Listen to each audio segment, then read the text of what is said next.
So as we have now connected this LPD8 here and hit refresh on the menu, it's showing up and we can select this controller called APD8 Mark II.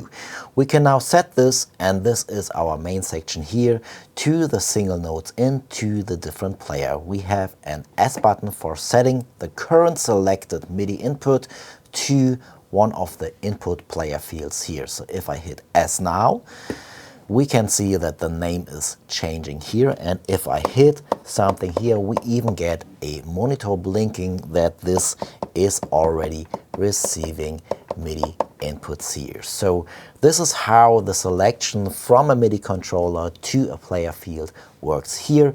If you want to set a different name in here, you can just do this. You can type in the name of the person you applied this MIDI controller to, or who's using that MIDI controller, and this can help you to get around this a little bit better, have a better overview of who's playing what here and who's which input. So there is one section below here where you have the different MIDI channels. If you're not familiar with MIDI channels here, a lot of controllers are able to send not only on one MIDI channel, but can send on several MIDI channels. Just leave this to all if that's confusing you already. Just for more advanced players, there is an option to select different MIDI channels here as well. If you want to deselect the binding between this MIDI controller to this player field here, you can just hit the X and it's being reset to no input, and it shows you no input up here. So let's reconnect this LPD8.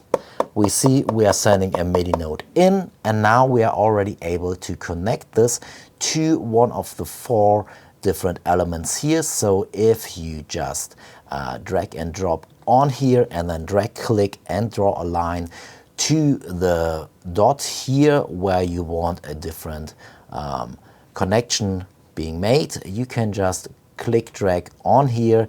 You can select this string here as well, hit delete, and this connection is undone.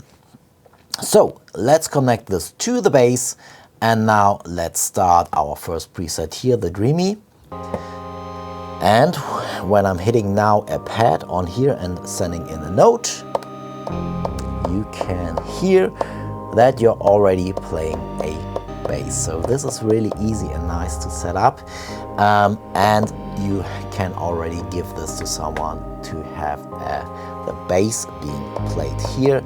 And as you can hear, the bass note pitch is always following the chord input here. A little bit more about the general concept of how to play it together later on in a later video. So this is the whole setup here, and you are now being able to connect more different MIDI controllers here. So for example, I just connected the drum beam MIDI drum controller here.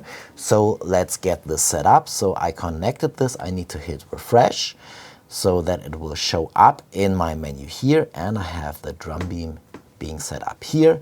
And let's set this to the player 2 via hitting S, and the name shows up here. And now I can set this up to play the melody. So if I now have the backing track running, I just hit space here, or I can select a different preset if I want to. I can see and I can hear that this is playing a different setting here, the melody, and I can connect this to something else just via click and then drag, click drag it's called. So if I click on the player here and connect this the string to a different element here, and then I just release my mouse click. I'm doing this on a touchpad, but you can do this obviously via mouse as well. And this is how easy you can set up different MIDI controllers to play together and follow the harmony playing different instruments here.